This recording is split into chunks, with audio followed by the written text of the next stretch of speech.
पहले पार्ट के एंड में हमने देखा था कि नोपो एक इंसान नहीं है। इस पार्ट में हमें पता चलेगा कि नोपो असल में कौन है और वो उस अपार्टमेंट में क्या कर रहा है। तो चलिए दूसरे पार्ट की एक्सप्लेनेशन शुरू करते हैं। जब नोपो उन्हें अपना हाथ दिखाता है तो वो सब डर जाते हैं। तब कोसुके नोपो को कहता है कि ये सब तुम्हारी वजह से हो रहा है, हम तुम्हारी वजह से यहाँ फंसे हैं। लेकिन नात्सुमी उसे बीच में रोकती है और कहती है कि ये सब नोपो की गलती नहीं है, नोपो हम में से ही एक है। तब कोसुके का दोस्त नोपो के पास जाता है और उसके गालों को खींचने लगता है और नोपो से पूछता है क्या तुम्हें दर्द हो रहा है। तो नोपो हाँ में जवाब देता है। ये सुनकर कोसुके का दोस्त कहता है कि मुझे नोपो से डर नहीं लग रहा, नोपो एक अच्छा लड़का है। तो सब लोग उससे सहमत हो जाते हैं और अंत में कोसुके भी मान जाता है और नोपो से कहता है कि अब हमसे कोई भी राज मत छुपाना। इसके बाद सब फिर से खाना खाने लगते हैं। इसके बाद हमें एक फ्लैशबैक दिखाया जाता है जहां नात्सुमी और कोसुके हॉस्पिटल में ग्रैंडपा यासुजी से मिलने जा रहे हैं।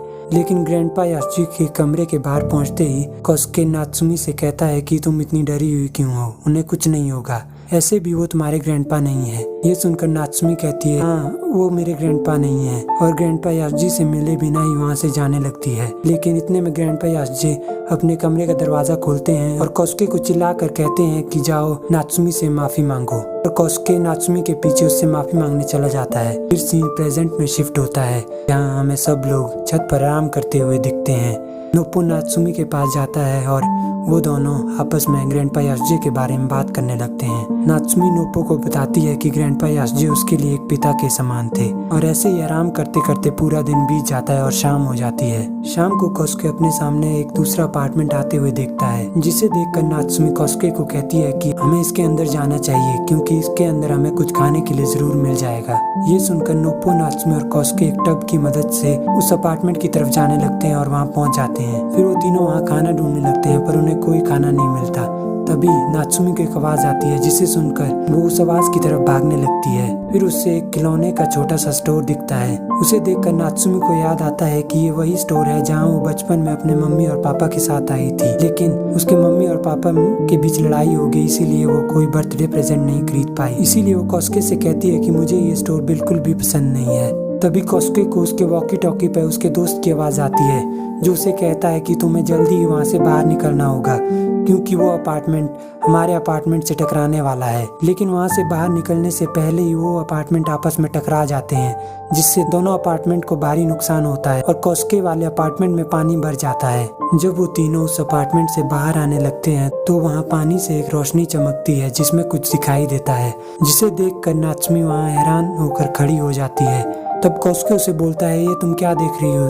तब कोसुके उसका हाथ पकड़ता है और उसे वहाँ से बाहर निकाल लेता है और वो तीनों उस टब की मदद से वापस अपने अपार्टमेंट की तरफ जाने लगते हैं जहाँ कोसुके का एक दोस्त रैना और जूरी उन्हें रस्सी की मदद से अपनी ओर खींच रहे होते हैं।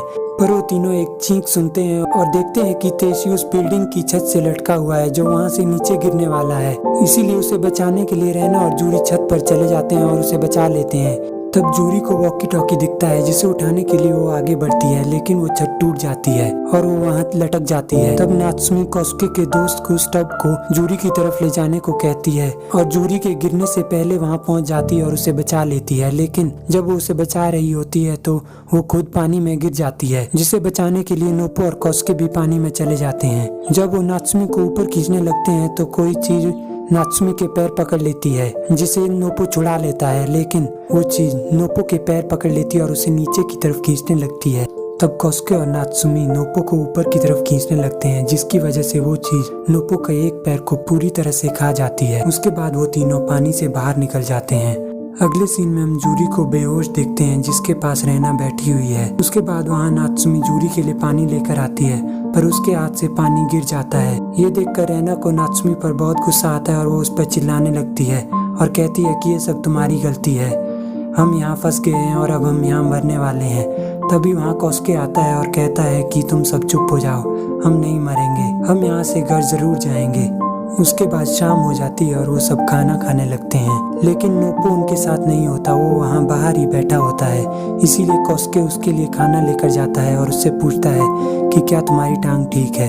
तो नोपो कहता है कि ये सब मेरी गलती है, मुझे माफ कर दो। उसके बाद हम नात्सुमी को बालकनी में उदास देखते हैं। ये देखकर कोस्के वहाँ आता है और नात्सुमी के टेडी से उसे मनाने लगता है, लेकिन नात्सुमी को गुस्सा आ जाता है और वो उस पर चिल्लाने लगती है। तो कोस्के कहता है कि तुम रो रही थी, इसीलिए मैं तुम्हें सिर्फ फंसाना चाहता था। तब नात्सुमी कोस्के को अपने बचपन के बारे में बताती है। वो उसे बताती है कि कैसे जब भी वो कोई चीज मांगती थी तो उसे वो नहीं मिलती थी और उसके मॉम डैड भी हमेशा लड़ते रहते थे और इसीलिए उनका डाइवोर्स हो गया।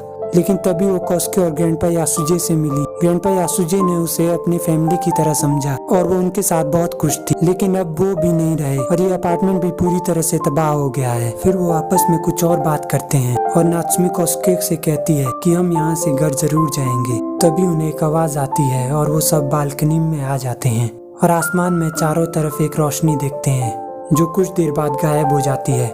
तब कोस्के का दोस्त कोस्के को कहता है कि अब तक हम उस सिटी के पास पहुंच जाने चाहिए थे। मुझे लगता है कि हम वहां कभी नहीं पहुंचेंगे। उसके बाद अगले दिन हमें दिखाया जाता है कि वो सब सो रहे होते हैं। तभी कोस्के का दोस्त चिल्लाते हुए वहां आता है और कहता है कि सब लोग बाहर आओ। तब सब लोग बाहर जाते हैं और देखते हैं कि उनकी बिल्डिंग में पानी अंदर घुस रहा है और वो बिल्डिंग पानी में डूब रही है। फिर वो सब एक कमरे में आ जाते हैं और देखते हैं कि नोपो वहाँ नहीं होता। तो नोपो को ढूंढने के लिए छत पर चले जाते हैं। नोपो छत पर खड़ा होता है, जिसे देखकर कोस्के कहता है कि तुम हमसे अभी भी कुछ छुपा रहे हो, तुम्हें जो भी पता है हमें बता दो। तब नोपो से भी वो रोशनी चमकने लगती है और वो रोशनी चारों तरफ फैल जाती है, जो उन्हें एक फ्लैशबैक में ले जाती है, जहां हम नात्सुमी कोस्के और ग्रैंडपा यासुजी को देखते हैं। फिर नोपो उन्हें बताता है कि वो उन दोनों को बहुत पहले से देखता था और वो इस बिल्डिंग का ही एक पार्ट है। उसने उन दोनों को ग्रैंडपा यासुजी के साथ हंसते खेलते देखा है और वो इसे अपने दिमाग से नहीं निकाल सकता। लेकिन जब वो दोनों वहाँ से चले गए तब उसे रियलाइज हुआ कि उसे उन दोनों को हंसते हुए देखना पसंद है। फिर सीन प्रेजेंट में शिफ्ट होता है। फिर नोपो ने बताता है कि उसे लगता है कि उसकी वजह से ही वो सब वहाँ फंसे हुए हैं। ये सुनकर रैना को गुस्सा आता है और वो नोपो पर चिल्ला कर कहती है कि तुमने हमें यहाँ क्यों फंसा दिया और हम यहाँ से घर कैसे जाएंगे। तो नोपो कहता है कि मुझे माफ कर दो, मुझे नहीं पता। इसी के साथ दूसरा पार्ट यहीं पर खत्म होता है। अगले पार्ट में हम देखेंगे कि वो वहाँ कैसे फंसे और अब वो वहाँ से कैसे घर पहुँचेंगे।